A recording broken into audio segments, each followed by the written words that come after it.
타는데 그 안전한지 안 한지를 알 수 있는 그 능력이라고 했습니다.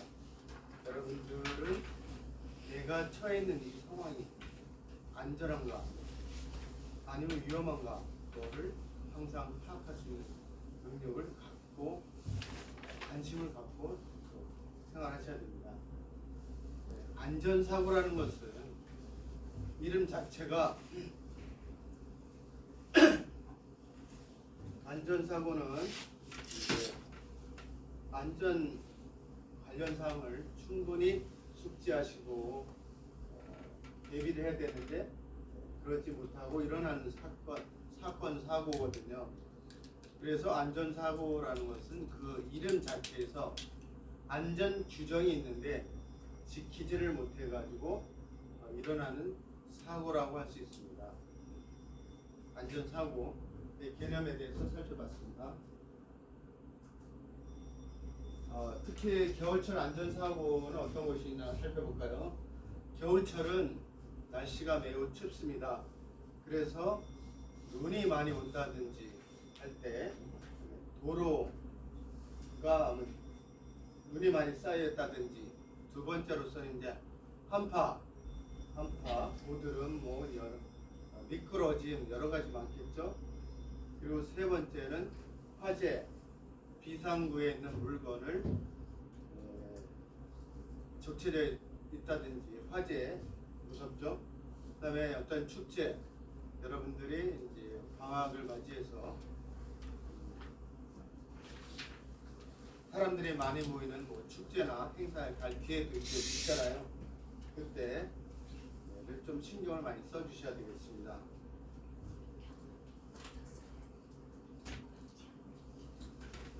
우리가 안전수칙이나 그런 것을 아차하고 소홀히 한다 그러면은 피해자가 될 수 있겠죠.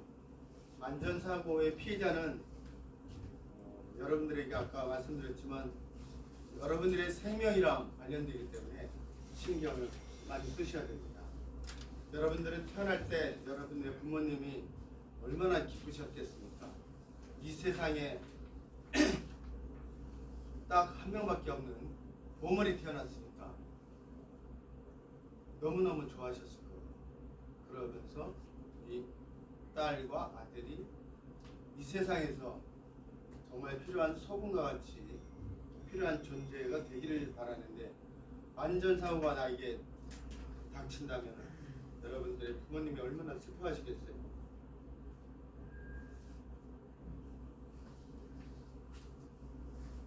안전사고에 대해서 또 한번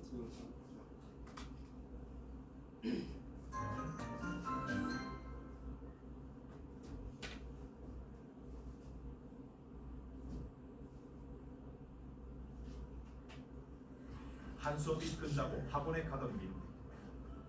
앞에 서 있던 친구를 발견하고 인사하려던 민우. 재준아! 그런데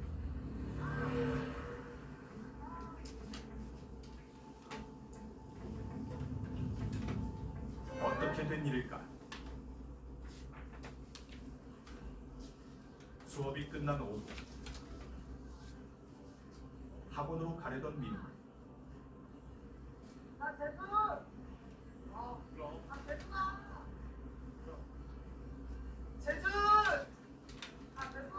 그런데 그때 민우 뒤로 빠른 속도로 내려오던 전동 킥보드.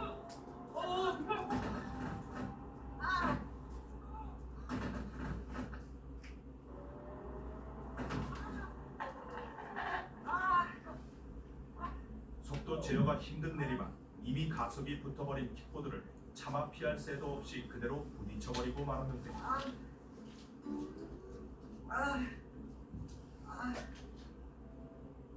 이처럼 나날이 심각해져가는 개인형 이동장치의 위험성, 늘어나는 사용량에 따라 사고 또한 지속적으로 증가하고 있는 추세인데 2022년 개인형 이동장치 교통사고 분리에 따르면 2018년보다 무려 10배 이상의 증가 추이를 보이고 있다. 자칫하다가 더 큰 위험을 초래할 수 있는 개인형 이동장치 사고. 안타까운 사고를 예방하기 위해 꼭 지켜야 하는 안전수칙이 있다. 만 13세 미만의 어린이는 탑승 금지. 와 원목기 장치 자전거 이상의 면허를 보유한 자만 탑승할 수 있으며 모두의 안전을 위해 운전면은 꼭 착용할 것. 2명 이상은 절대 탑승하지 않으며 다른 사람을 위해 보도 주행 금지. 모두의 안전을 위해 꼭 기억합시다.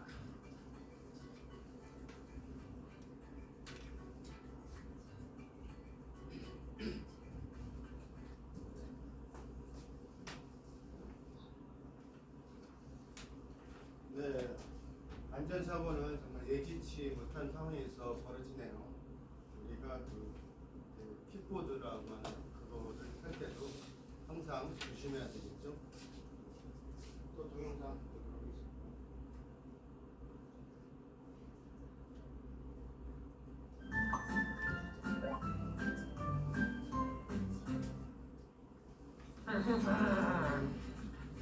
이호, 열 좋다. 내가 누나를 이겨버릴 거야. 가자. 에게 한 칸. 과연 날 이길 수 있을까? 잠깐만. 나 부엌에 좀 갔다 올게. 반칙하면 안 돼. 알았어, 빨리 와. 배고프니까 만두 먹어야지.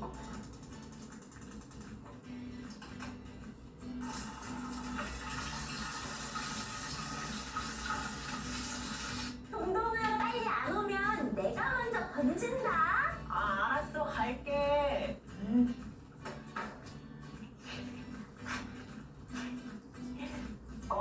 누나가 없는 사이에 이 말 앞으로 옮겼지. 무슨 소리야? 아까랑 똑같구만. 치사하게 동생 이겨먹으려고 반칙을 쓰냐? 아니라니까. 무슨 생사람을 잡아. 근데 동동아, 무슨 냄새 나지 않아? 맞다.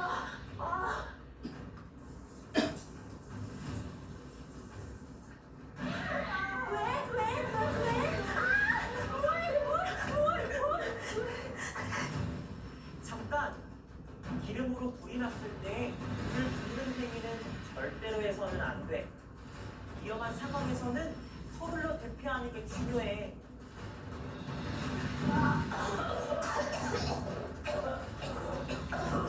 일단 빨리 피하자. 빨리. 그럼 우리 집으로. 얼른 와.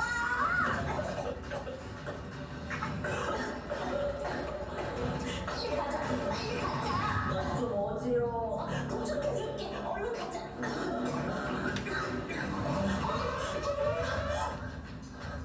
동동아, 정신 차려. 여기서 잠깐 올바른 화재 신고와 대피 방법 같이 한번 알아볼까요? 대피할 때는 연기를 마시지 않는 게 중요해. 옷이나 젖은 수건으로 코와 입을 보호해준다는 느낌으로 잘 막아줘. 그리고 뜨거운 연기는 위로 가기 때문에 자세를 낮춰줄 거야. 자세를 낮췄다면 다른 손으로 벽을 짚고 한 방향으로 빠르게 대피하면 돼.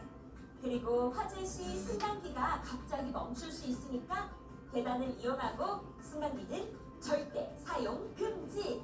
안전한 곳으로 대피했으면 바로 119에 신고해야겠지. 119에 신고할 때는 내가 있는 위치, 주소를 정확하게 이야기해줘야 해. 그런데 주소를 모르겠다고? 그럼 주변에 있는 큰 건물 이름, 전화번호, 전봇대 번호, 도로명 표지판 등으로 내 위치를 알려줄 수 있어. 예를 들면 땡땡구 땡땡동 땡땡땡 번지예요. 땡땡도로 땡번지예요. 땡땡초등학교 뒤쪽이에요. 이렇게 말이야. 그리고 현재 상황과 부상 여부를 말해주면 되는데 마지막으로 전화를 먼저 끊지 말고 상황 요원의 안내에 따라서 행동하면 끝. 기억할 수 있지? 여기서 안전 더하기. 소화기 사용 방법을 알려줄게. 먼저 불이 난 곳으로 소화기를 가져가서 연기가 나한테 오지 않도록 바람을 등지게 서야 돼. 한 손으로는 몸통을 잡고 한 손으로는 안전핀을 쏙 하고 뽑아줘. 다음에 노즐을 불이 난 방향으로 향하게 한 뒤에 손잡이를 움켜쥐고 누를 준비. 손잡이를 눌러서 부인한 곳에 분말을 빗자루 쓸듯이 골고루 뿌려주면 돼. 평소에 내가 살고 있는 곳은 물론 내가 자주 다니는 곳의 대피시설을 미리 알아두면 불이 났을 때 당황하지 않고 대피할 수 있어. 피난 안내도를 보고 비상구, 피난 사다리 같은 피난시설의 위치, 대피 통로, 소화기 위치 등 잘 기억해두자. 화재를 예방할 수 있는 안전수칙. 한 개의 콘센트에 한꺼번에 많은 전열기구를 사용하면 불이 날 수 있으니까 조심도 조심. 콘센트 주위 먼지는 잘 청소해주기. 또 전기가 새어나와 주변으로 흐르는 무전, 허용, 전기량을 초과하는 과전류가 발생했을 때 전원을 차단해주는 무전 차단기. 이 무전 차단기가 있는 멀티 콘센트를 사용하면 더 안전하겠지? 마지막으로 외출할 때 깜빡깜빡하는 안전 습관. 외출하기 전에 가스밸브를 잘 잠그고 사용하지 않는 전기 제품의 플러그를 쏙 하고 뽑는 거야. 정말 쉽지만 잊어버릴 때가 많지? 확인하고 또 확인해야 돼.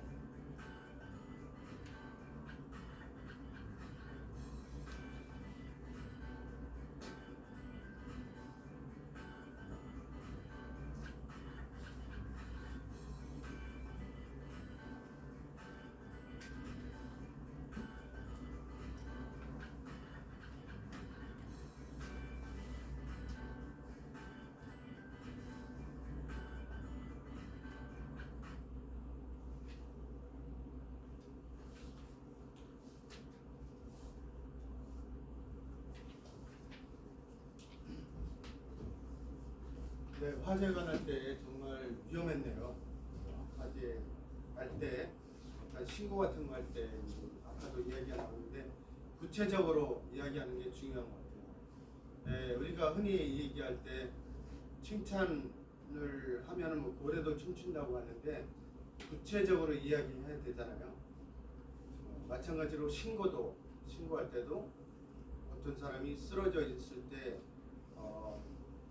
지금 여기 어떤 사람이 쓰러져 있어요 이렇게 이야기하는 것보다도 어느 건물 앞에 머리띠를 하고 뭐 파란색 옷을 입는다든지 뭐 검정색 옷을 입는다든지 그렇게 구체적으로 우리는 이야기를 해야지만 알 수가 있잖아요. 자세하게 이야기할 수 있는 거 필요합니다. 우리가 안전사고에 대해서 이야기하고 있는데요. 겨울철 집안에서는 어떤 거를 우리가 신경 써야 되나 한번 살펴보도록 하겠습니다. 첫 번째, 우리가 집안에서 물 같은 걸 흘려 있을 때 그대로 방치한다 보면은 특히 기름 같은 거는 미끄러지겠죠. 미끄러져 가지고 쓰러지면 다치는 경우가 많으니까 즉시 물이나 기름이 떨어졌을 때는 반드시 닦아낸다. 그 다음에 전기 코드 정말 중요시 해야 되겠죠. 세 번째로서는 뛰지 말고 천천히 안정된 속도로 걷는다. 그 다음에 바지는 구두에 걸리지 않도록 바지 길이를 좀 적당히 유지하는 것도 필요하겠죠. 집안에 있는 장난감이나 이런 것도 정리정돈하는 것이 필요하고 특히 여러분들이 또 생활하다 보면은 무거운 물건을 들 때가 있습니다. 집에서는 뭐 쌀 같은 거 특히 무겁더라고요. 그런 거, 그다음에 뭐 항아리 같은 것도 들 때 있을 때는 조심해서 갑자기 든다는 것은 이제 허리를 다칠 수 있기 때문에 천천히 드는 게 중요합니다. 그다음에 이제 추락 사고에 대해서도 이제 신경을 써야 되는데요. 보통 어르신들은 나이 많은 분들은 침대에서 떨어지면은 정말 그 치명적이라고 합니다. 낙상 사고에 대해서 신경을 많이 쓰고 있는데요. 그것은 이제 높이에 상관없이 정말 중요합니다.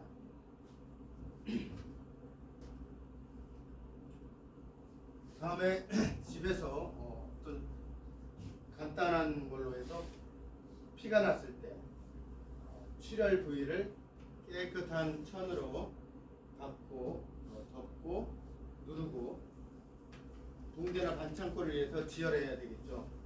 그 다음에 골절되지 않은 상태에서 피가 난다면 손은 심장 밀어 올리는 것이 중요합니다. 그 다음에 또 감전사고도 마찬가지인데요. 감전되었을 때는 먼저 플러그를 먼저 뽑아야 되고요. 또 필요시에는 인공호흡이나 쇼크에 대비하는 것이 중요합니다. 그 다음에 쇼크를 받은 경우에는 혈액순환을 위해서 환자를 옆으로 눕혀 똑바른 상태가 아니라 옆으로 눕혀야 되고요. 그 다음에 목이나 척추를 다친 경우에는 옮기지 말고 119나 병원으로 즉시 옮겨야 됩니다. 그 다음에 화상, 여름뿐만 아니라 겨울에 특히 화상 사고가 많이 나는데요. 뜨거운 무슨 고기를 튀긴다든지 하는 경우에 많이 나는 것 같습니다.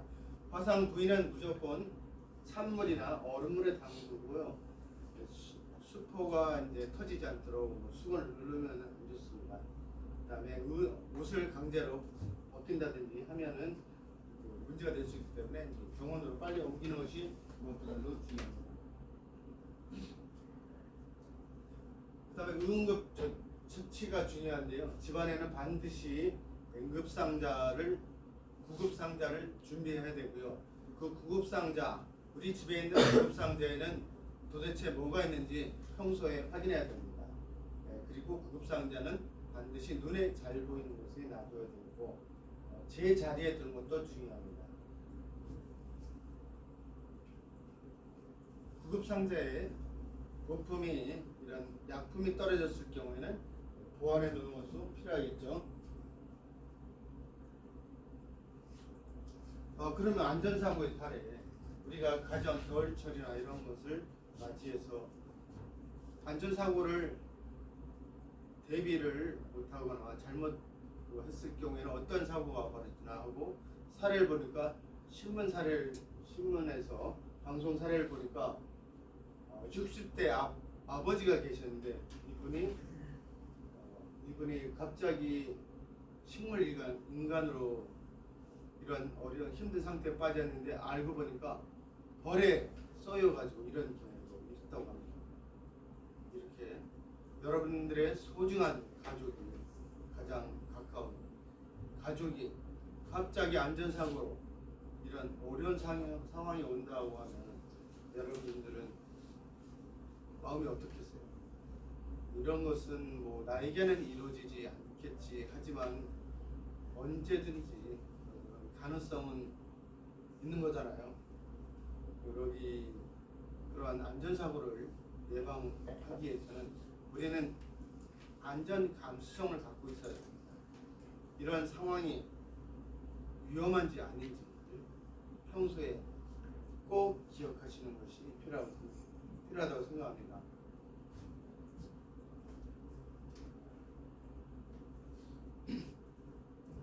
사람이 죽는 사고를 중대재해라고 하거든요.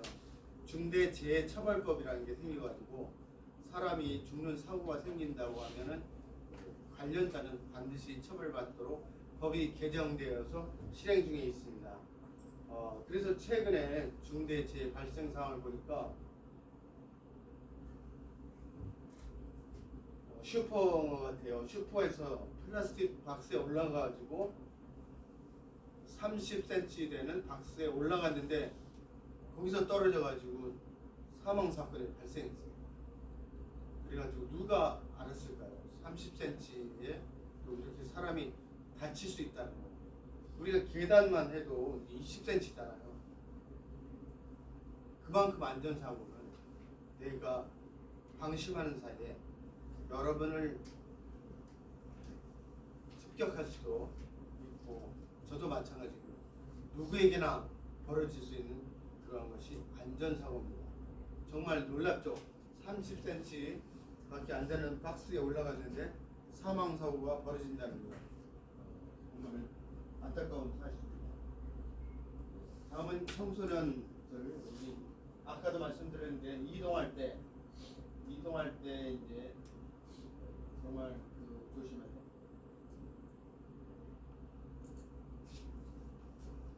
동영상 하나 또 보도록 하겠습니다.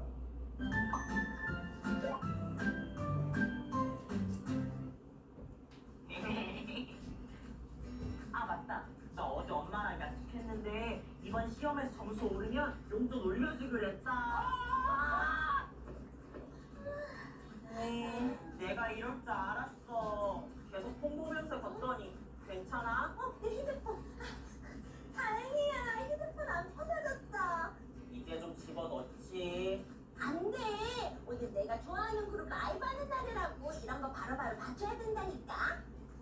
내가 하는 말에 대답도 안 해주고 평생 폰이랑 친구하면서 살아라. 어? 동동아 같이 가. 어? 너무 힘들어. 성성아, 밥 먹어. 나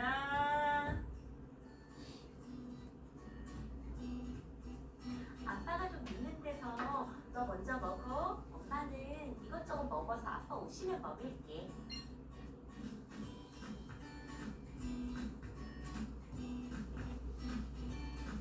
성성아, 밥 먹을 땐 밥 먹는 데 집중해야지.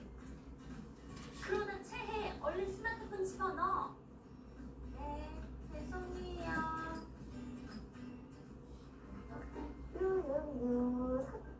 진단검사가 얼마 안 남았으니까 공부해야지. 아, 좋아요 하나만 누르고 공부해야지. 랄랄라. 여기 어제 내가 동동이랑 갔었는데. 귀여워. 좋아요.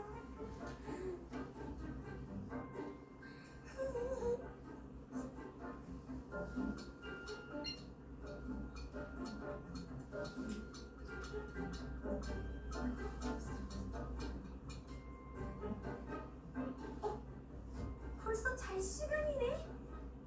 공부는 그냥 내일 하고 스마트폰이나 봐 하고 자야겠다. 스토키가 요즘에 이런 게 유행이구나. 송송아, 엄마 내일 일찍 나가야 되니까 혼자 일어나야 돼. 할 수 있지? 네, 알람 맞춰놨으니까 걱정 마세요.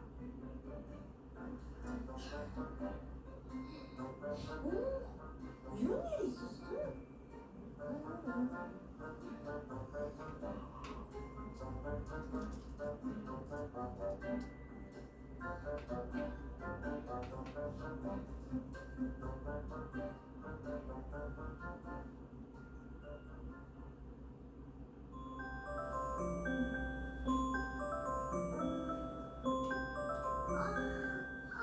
피곤해. 목도 아프고, 팔도 아프고. 어제 너무 스마트폰을 많이 하고 잤나? 몇 시지? 어떡해. 지각이다. 여기서 잠깐. 송송이는 스마트폰을 바르게 사용하고 있을까요? 자기 주도적으로 스마트폰을 사용할 수 있는 규칙 같이 알아봐요. 스마트폰 이용 규칙을 정해서 스마트폰을 사용하면 중독되지 않고 올바르게 사용할 수 있겠지? 스마트폰 사용 규칙 첫 번째. 식사 시간, 길에서, 공부할 때, 잠자리에서 스마트폰 사용하지 않기. 스마트폰을 언제 어디서나 시도 때도 없이 사용한다면 과학 의존, 중독으로 이어져 우리 일상생활에 부정적인 영향을 끼칠 거야. 식사 시간, 길거리, 공부 시간, 잠자리에서만큼은 스마트폰은 잠시 내려두고 공부하는데 스마트폰 속 어플리케이션이 필요하다면 부모님께 꼭 허락을 받고 사용하도록 하자. 두 번째 규칙. 스마트폰을 장시간 사용할 때는 꼭 쉬는 시간을 갖도록 해야 해. 20분 정도 스마트폰을 사용했다면 5분 정도는 쉬어주고, 만약 사용시간 관리가 어렵다면 스마트폰 관리 앱을 설치해서 이용 시간을 조절할 수 있어. 오랜 시간 스마트폰을 사용하게 되면 목, 어깨, 손목, 눈 등 우리 몸에 무리를 줄 수 있어. 그럼 거북목 증후군, 손목 터널 증후군, 시력 저하, 안구 건조증 등이 생길 수 있으니 시험시험 하자고. 세 번째, 규칙. 바른 자세로 스마트폰 사용하기. 스마트폰을 사용하다 보면 나도 모르게 자세가 나빠져. 머리를 거북이처럼 쭉 빼고 화면을 내려다보거나 엎드린 채로 화면을 내려다보는 자세는 아주 안 좋은 자세야.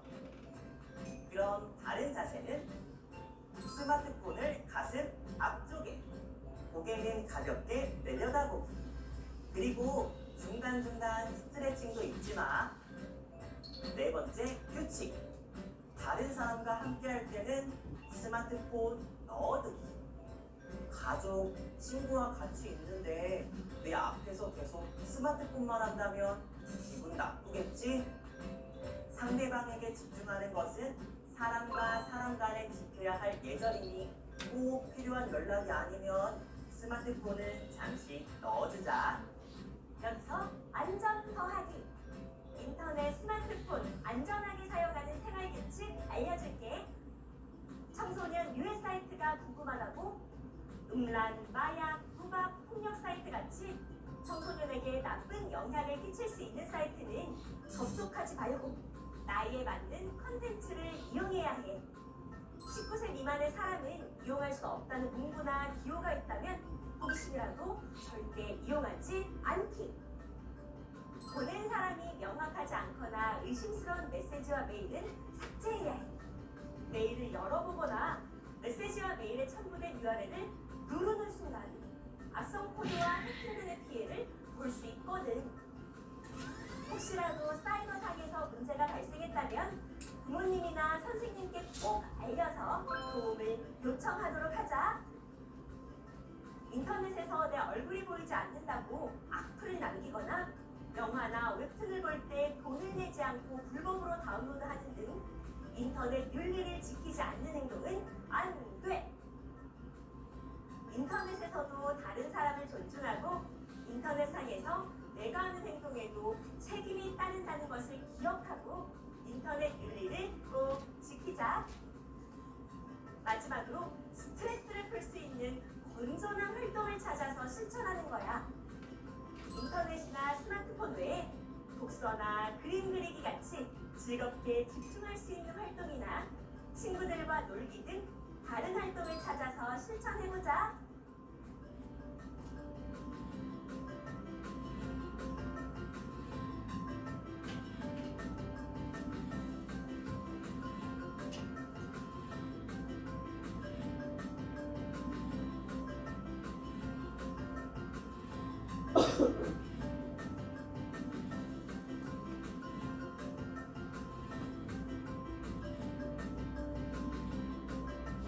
그럼 마무리 정리. 똑똑해지는 퀴즈 같이 풀어볼까? 스마트폰 사용 규칙으로 옳지 않은 것은 1번 바른 자세로 스마트폰 사용하기, 2번 다른 사람과 함께 할 때는 스마트폰 넣어두기, 3번 쉬는 시간 없이 하고 싶은 만큼 스마트폰 사용하기. 5, 4, 3, 2, 1. 정답은 3번. 장시간 스마트폰을 사용할 때는 반드시 쉬는 시간을 갖도록 해야 해. 스마트폰을 사용할 때 올바른 자세는 1번. 거북이처럼 목을 앞으로 빼고 본다. 2번. 바닥에 엎드려서 화면을 내려다본다. 3번. 스마트폰은 가슴 앞쪽에 위치하고 고개는 가볍게 내려다본다. 5, 4, 3, 2, 1. 정답은 3번. 스마트폰은 가슴 앞쪽에, 고개는 무리가 가지 않도록 화면을 가볍게 내려다보기. 보낸 사람이 명확하지 않거나 URL이 섞인 문자나 메일을 받았을 때 옳은 행동으로는 1번. 의심스러운 메시지나 메일은 즉시 삭제한다. 2번. 궁금하니까 바로 열어본다. 5, 4, 3, 2, 1. 정답은 1번. 의심스러운 메시지나 메일은 즉시 삭제하고 문자나 메일을 잘못 열어서 문제가 생겼을 때는 부모님이나 선생님께 꼭 도움을 요청해야 해. 알면 알수록 더 안전해지는 안전지식. 꼭 기억하고 실천해줘. 안녕. 네, 잘 보셨죠? 스마트폰은 나이를 떠나서 누구에게나 많이 이제 고민을 하는 것 같습니다. 스마트폰 중독이냐 아니냐, 뭐 우리 학생분들도 많이 고민하셨을 거로 마찬가지고, 저도 많이 고민하고 많은 사람들이 고민하는 것 같아요. 스마트폰에 중독되는 이유는 바로 그 즉각성 때문에 그렇습니다. 모든 중독이 되는 이유는 즉각성, 바로 손을 뻗쳤을 때 나오는 혜택. 모든 중독, 알코올, 뭐 여러 가지 마약 다 마찬가지라고 합니다. 그러한 즉각성.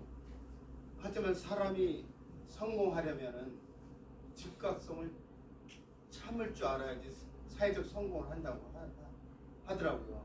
여러분도 이왕이면은 사회적 성공하시길 바라잖아요. 네, 그래서 이 즉각성을 이겨내기 위해서 뭐 마시멜로의 법칙이라는 게 있잖아요. 그것을 조금 참은 사람은 더 나중에 큰 효과가 있는 거죠. 성과가 있고 사회적으로 성공할 수가 있는데, 즉각성, 그것 때문에 많은 분들이 그거를 계속 되풀이되는데, 저도 사실 마찬가지로 뭐 카톡도 보다가 페이스북도 보다가 자주는 안 들어가지만 인스타도 한번 들어가 보고, 요즘은 이제 우연히 스레드 그걸 봤는데 스레드의 기본은 반말로 올리는 거더라고요. 그래가지고 나이랑 떠나서 더 친해지고, 스레드로 자기의 뭐 여러 가지 허심탄회하게 반말로 자기 있었던 일 뭐 하니까 너무 신기한 거예요. 그러면서 카톡을 하다가 페이스북 하다가 인스타 하다가 이제 그 스레드 하다가 다시 또 카톡으로 들어가고, 그러면 뭐 1시간, 2시간은 금방입니다. 그런데 여러분들이 자기가 중독 상태인지 아닌지 알려면은 자가진단을 해야 되는데, 그 기본은 내가 이 스마트폰으로 인해서 나의 일생생활이 하지 못할 정도인가, 나는 할 수 있어. 하지만 아까도 나오지만 학교가 늦는다든지 중요한 시간을 놓친다든지 그렇게 하면은 이제 사실 중독에 가깝거든요. 중독을 지키기 위해서는 시간과 장소의 규칙을 정하고 그것을 반드시 지키는 것이 필요합니다. 스마트폰에 대해서 말씀드렸고요.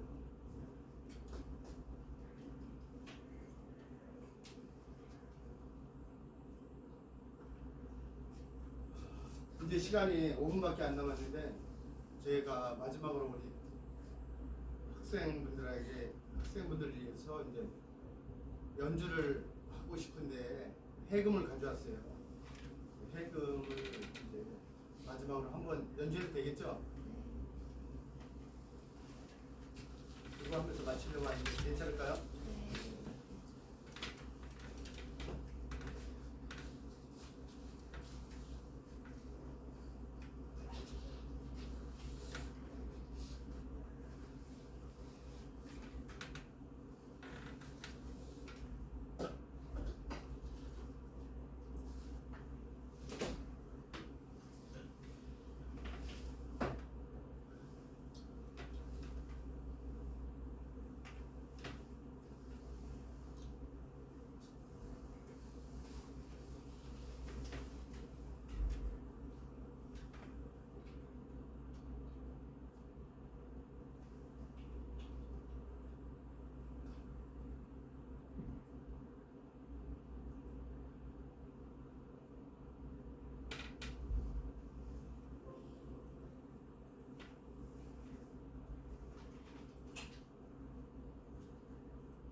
잘 못해도 우리 소중한 인연을 위해서 박수 한번 부탁드려요.